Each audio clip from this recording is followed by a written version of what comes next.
Som barn växte de upp några 100 meter ifrån varandra i Vårby gård. I 10 års tid har människor i deras närmaste krets mördats, skadats och dömts till långa fängelsestraff. Den ena pojken var Shihab, ledare för Vårbynätverket. Han körde sin döende vän till sjukhus efter en skottlossning. Och på andra sidan Mike, som höll sin fru i sina armar när hon skjutits i huvudet efter hans vän hade blivit avrättad. Då en man började sin tjänst som polis i Vårby 2008 fanns VYG, Vårby Young Gangsters, som försökte hålla en hög profil. Den mest framträdande personen i denna gruppering var Michael. Dock gjorde de inte så mycket väsen om sig vid denna tidpunkt då de var mycket unga och hängde på fritidsgården. De var mer att anse som en gruppering lite vilsna wannabes. Inom något år så var detta ingen gruppering man hörde talas om. Merparten hade gått vidare och fått andra intressen. Dock framstod Michael som en person som mer och mer ville profilera sig som kriminell och farlig. På kort tid stoppades han på en stulen moped, dömdes för stenkastning mot rutor i skolan och för att ha slagit en skolkamrat. Efter misshandelsdomen placerades han på ett ungdomshem i Västerås. I den nya staden träffade han sin blivande fru och stiftade bekantskap med nya kriminella kontakter. Under vistelsen dömdes han för rån, olaga hot, övergrepp i rättssak och försök till bilstöld tillsammans med 2 andra intagna på samma hem. Men han fortsatte även vistas i Vårby där familjen bodde kvar. Han fick ett 6 månaders fängelsestraff för en grov krogmisshandel utanför nattklubben Lobby på Sveavägen. Innan Michael började avtjäna straffet greps han igen efter ett yxrån mot en värdetransport. Han och en vän fick med sig 1,5 miljon kronor men greps efter en kort tid på flykt och det slutade med ännu en dom och ytterligare 1 år och 9 månader i fängelse. Omkring samma tidpunkt i slutet av 00-talet började en ny gruppering ta allt större plats i förorten. Den som idag kallas Vårbynätverket. Kärnan bestod av brödraskaror från 2 familjer samt ett fåtal nära vänner som de vuxit upp med. De var i 20-årsåldern eller övre tonåren, sålde knark och satt på ett stort våldskapital. Med tiden växte mellanbrodern i en av familjerna fram som en tydlig ledare, Shihab. Rivaliteten mellan honom och Michael har levt länge hos båda, som hade ambition att vara högst upp i den kriminella hierarkin. 2 februari 2011. Vid klockan 22.43 på tisdagskvällen får polisen larm om skottlossning i ett trapphus i Vårby gård i södra Stockholm. Några svartklädda gärningsmän har setts lämna platsen. En ung, skottskadad man hittas och tas till Karolinska sjukhuset i Solna utan livshotande skador. Då 18-åriga Michael har skjutits i bägge benen med totalt 4 skott men överlever. Det sägs vara Shihab Lamouri och hans dåvarande gruppering som utförde detta. Efter detta har Michael legat i konflikt med Shihab. Detta är polisens uppfattning om vad som utgjorde starten för den mångåriga blodiga konflikt som varit mellan Michael och Shihab. Konflikten är personlig mellan dem, men man har använt sig av sina nätverk för att utföra grovarbetet. Efter denna skjutning syntes Michael ganska sporadiskt i Vårby gård enligt polisen. De få gånger man såg honom var när han var hemma och hälsade på sin mamma. Vid ett tillfälle gick det ut ett jobb i området och man hade hört en smäll som av ett skott i trapphuset där mamman bor. Polisen kunde då konstatera att ett skott avlossats i trapphuset, troligen av våda. Vittnen hade sett en person lämna springande och att den personen stämde väl in på Michaels utseende. Man hörde då och då uppgifter om Michael. Dels var det uppgifter som kom fram när man pratade med uppgiftslämnare i Vårby, men även uppgifter från olika polisingripanden mot Michael som polisen fick från kollegor. Under resterande 2011 och 2012 skedde flera skottlossningar och mordförsök i Vårby gård som anses ha kopplingar till denna konflikt. Michael beskrivs vid denna tidpunkt inte ha någon kriminell hemvist och bytte ofta umgänge. Han smälte väl in i olika grupperingar och byggde gradvis upp sitt kontaktnät. Han utvisades från Danmark efter att ha handlat med droger i Köpenhamn. Han åtalades och frikändes för att ha gjort vapenaffärer med nätverkskriminella från Järvaområdet. När gänget Black Cobra var på framfart till Stockholms södra förorter hade han nära band till det lokala ledarskapet. Under följande och lång tid därefter hade polisen samlat in underrättelser om Vårbynätverket. Bilden var att Shihab i flera år varit den som styrt och ställt, omgiven av familj och barndomsvänner som man kunde lita på. Enligt polisen hade de byggt upp en lukrativ knarkliga med gatuförsäljning, mellanchefer och regelbunden upphämtning av pengar i flera förorter. Under långa perioder vistades Shihab utomlands och mycket talade även för att han hade ett internationellt kontaktnätverk. Grupperingen stack ut som mer tekniskt avancerad än rivaliserande nätverk och gatugäng, och i olika utredningar beslagtogs bland annat hårt krypterade telefoner, GPS-puckar på bilar för att spåra rivaler och störsändare för att blockera mobiltrafik. Sedan såg Vårbynätverket sin chans att ta en större del av kakan i Stockholms sydvästra förorter. Botkyrkanätverket, som varit en av regionens mest ökända kriminella grupperingar, var försvagat och inne i en generationsväxling. Och när en grupp unga killar från norra Botkyrka istället togs upp i Vårbynätverket innebar det ett maktskifte. Då ser polisen Shihab som ledare för båda nätverken.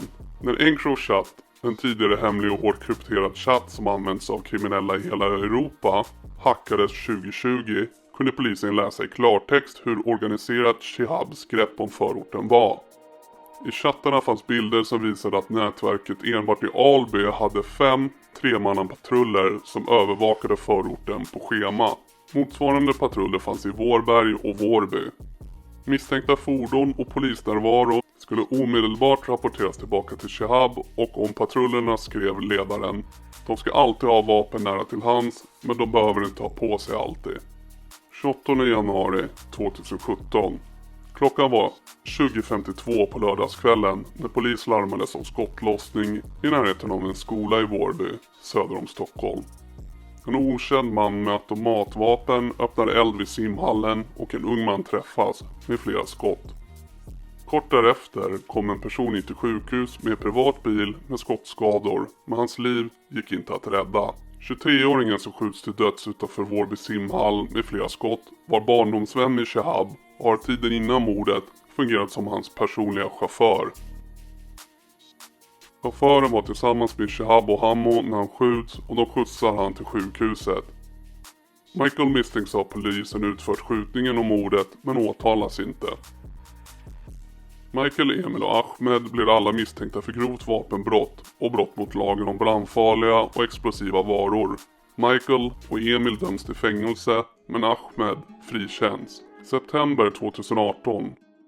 Ahmed ska ha blivit utsatt för ett mordförsök. Ilja, medlem i Vårbynätverket, pekas ut som misstänkt. 22 oktober 2018. Vid 22:44 på söndagskvällen larmades polisen om skottlossning efter någon skjutit med automatvapen i Segeltorp centrum söder om Stockholm. På platsen hittas en 22-årig man med allvarliga skottskador, och senare samma kväll meddelar polisen att mannens liv inte gick att rädda. Den unga mannen som har skjutits ihjäl har ingen som helst koppling till kriminella kretsar, och därför fanns en misstanke om att det är fel man som skjutits.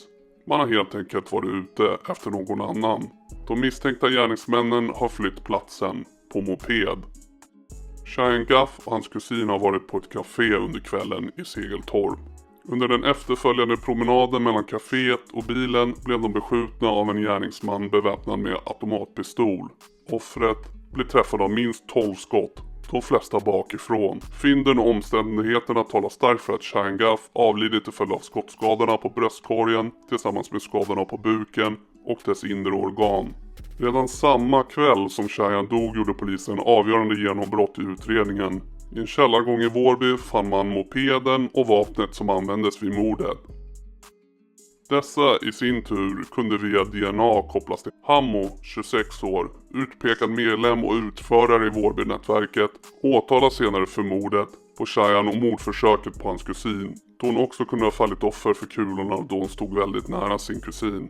Hammo åtalades även för grovt vapenbrott. Hammo döms senare mot sitt nekande till 18 års fängelse. Den ostraffade 22-åriga lärarstudenten misstas för någon annan och blir offer för en felskjutning. Den egentliga måltavlan är hans dubbelgångare, tidigare nämnda Ahmed, med kopplingar till Main-nätverket. 12 november 2018. Det första samtalet kom in på måndagskvällen till polisen klockan 17:43 om att skott har avlossats i Hallonbergen i Sundbyberg i nordvästra Stockholm.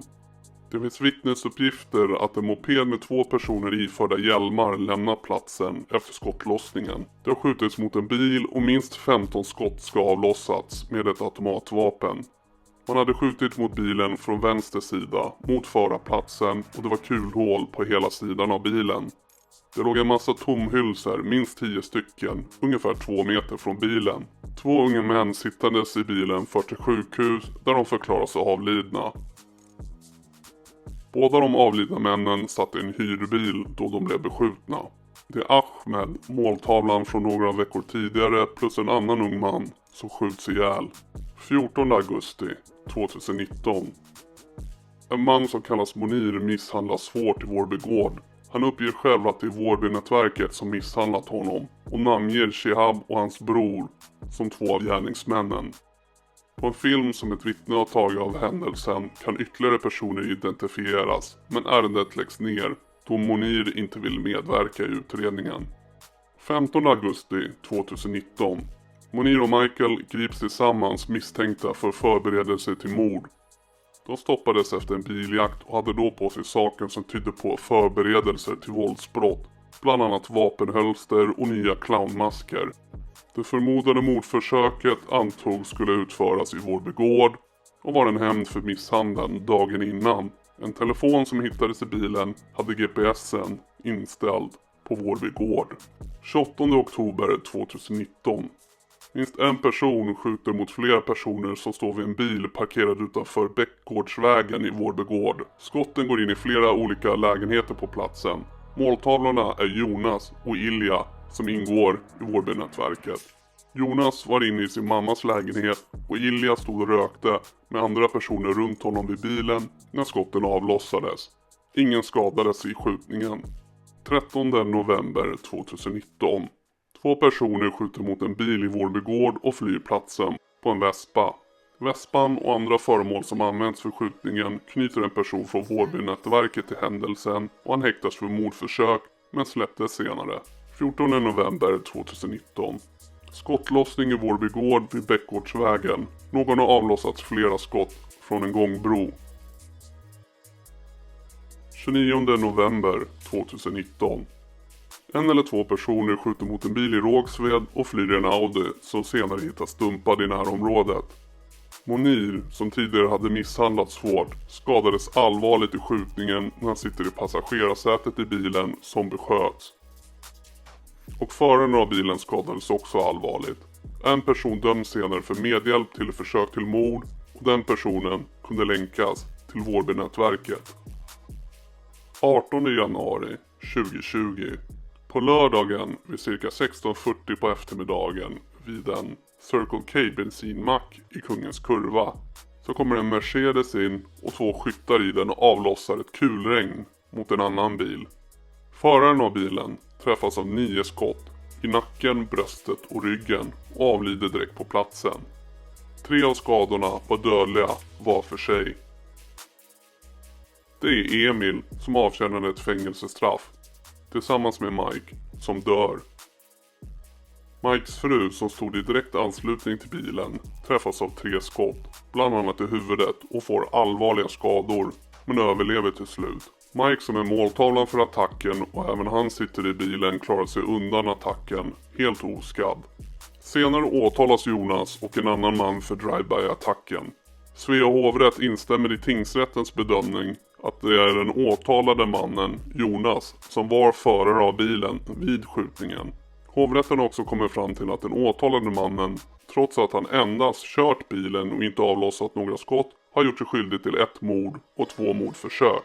Detta eftersom mannen har begått brotten tillsammans och i samförstånd med en eller flera andra personer. Hovrätten anser att omständigheterna vid gärningarna är så pass försvårande att påföljden ska bestämmas till livstidsfängelse. Straffet förefaller extremt hårt för vad som rimligen är ett medhjälpsbrott.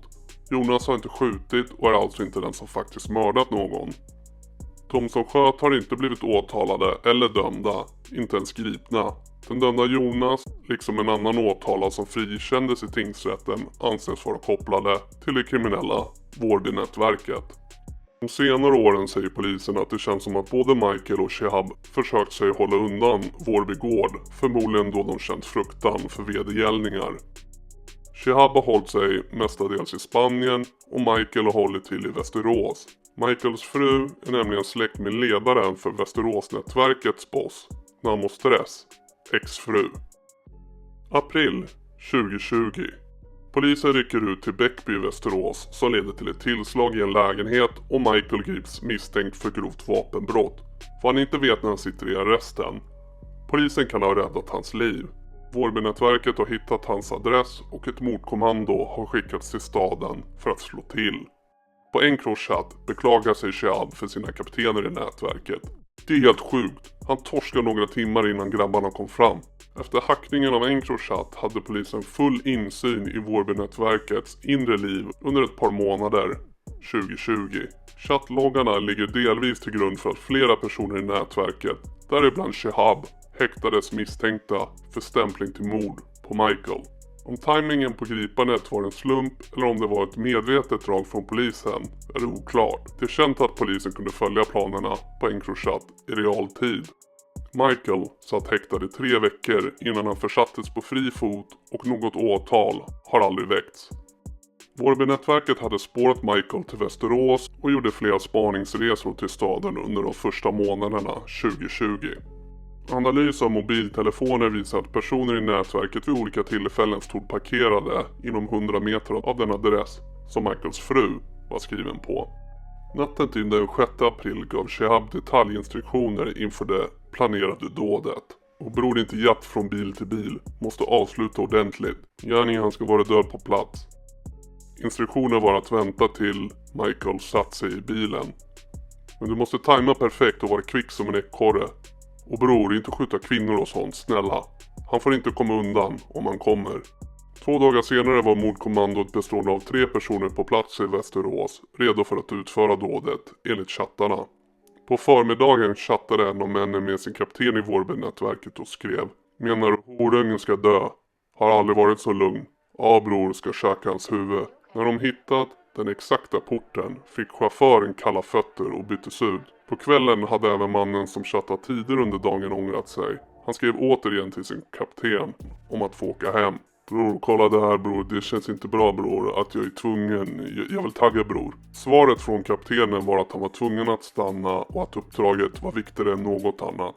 När mannen fortsatte be om att få åka hem fick han en utskällning. "Du skämmer ut mig", med stora bokstäver. "Sluta bebba och gör klart det här." Kraven fortsatte under kvällen fram till att nätverket fick reda på att Michael satt frihetsberövad. Ett flertal individer från Vårbynätverket häktas senare på sannolika skäl misstänkta för förberedelse till mord och stämpling till mord på Michael. Ilja från Vårbynätverket och ytterligare en person i samma nätverk åtalades i oktober 2022 för att de i samråd gjort upp planer på att döda 3 medlemmar i det så kallade May-nätverket mellan den 21 juni 2020 och den 12 augusti 2020. De som skulle mördas var Michael, Robin, Benjamin eller M5. De som planerade att mörda dem var Ilja och en annan person. Ilja har försökt att rekrytera andra personer för att utföra de planerade morden. Ilja åtalades för stämpling till mord, alternativt förberedelser till mord och grovt vapenbrott, då Ilja hanterat en pistol och en automatkarbin som han överlämnade till personer som transporterade vapnen till en lägenhet i Västerås. Sedan tidigare är då Ilja dömd till ett långt fängelsestraff i den omfattande rättegången mot Vårbynätverket som bland annat berörde flera mord, kidnappningen av rapparen Einar och narkotikaaffärer med mera. 2 augusti 2020.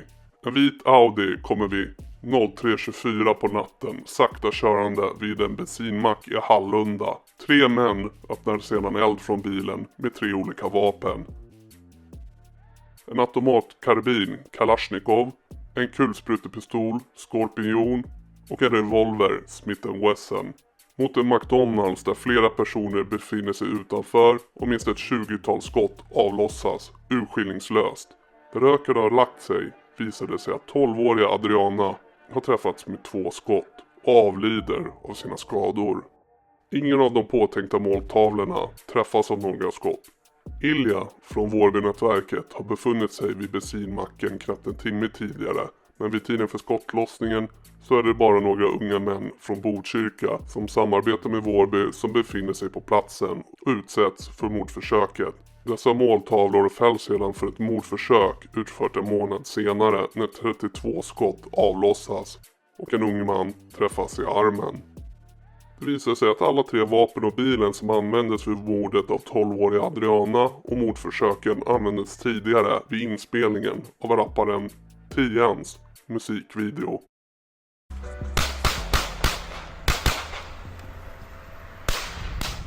Åklagare väcker åtal 2 år senare mot 3 män från May-nätverket. Michael, Benjamin, a.k.a. M5, samt Hassan för mordet på Adriana i samband med skottlossningen den 2 augusti 2020 i Hallunda. Övriga åtalspunkter mot männen gäller bland annat flera försök till mord, förberedelse till mord, grov misshandel, grovt vapenbrott med mera. Michael uppges vara ledaren för nätverket som har fått sitt namn efter honom och kallas nätverket May eller May-nätverket. Michael har nära relation med Namo Stress, ledaren för Västerås-nätverket, som i sin tur har koppling till Bibbo och Södertälje-nätverket. Vid den här tiden avtjänar Michael redan ett fängelsestraff sedan maj 2021, ett 4-årigt fängelsestraff för grovt vapenbrott och grovt olaga hot som han begick i Västerås 31 augusti 2020. Samt i juli 2021 dömdes han även till 1 års fängelse för grovt narkotikabrott. Ett brott som begicks tillsammans med ledande personer i Södertälje-nätverket. Han dömdes senare återigen för grovt vapenbrott, detta för att ha hanterat det vapen som den 12-åriga flickan dödades med augusti 2020 och fick 2,5 års fängelse av hovrätten. Bevisningen i fallet är kommunikationen från chattprogram, mobiltelefonuppkopplingar, övervakningsfilmer, ett larmsamtal, DNA, tekniska fynd på platsen och vittnesmål.